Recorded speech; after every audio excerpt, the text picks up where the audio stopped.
If you're wondering whether you should take the current GMAT or wait and take the Focus edition, or you're not sure which edition of the exam to take, let me give you a little bit of advice. We're all in a bit of a strange situation right now because the current GMAT is only available for a few more months, but it's still a great option for certain types of test takers. So a lot of people are wondering, should I take the old exam, or should I wait and take the Focus, or should I just pivot to the new Focus edition right now?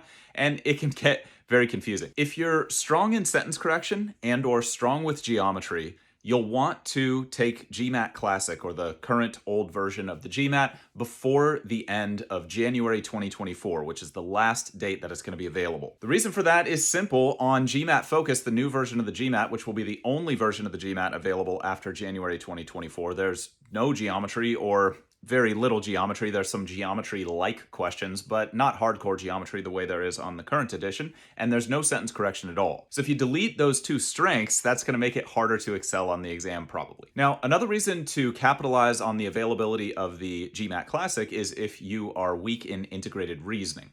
If you don't have great integrated reasoning skills, or you've been struggling to improve your integrated reasoning and you're not seeing results, the integrated reasoning section is much easier than it is on the Focus, because on the Classic current version of the GMAT, it's not adaptive, meaning it doesn't get harder as you get more questions right.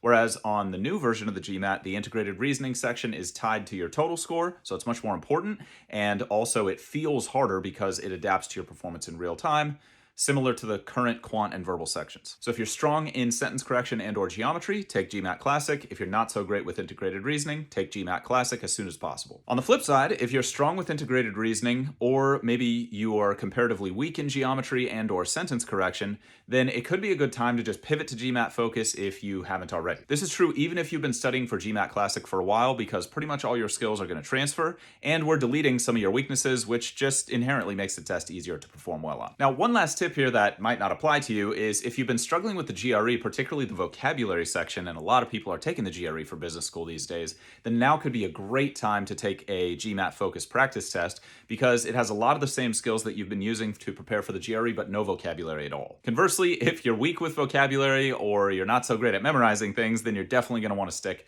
with GMAT, whether that be Classic or Focus. If you have questions about which exam you should be taking or preparing for, or how to prepare better, feel free to send us a DM anytime and we'll be happy to help out.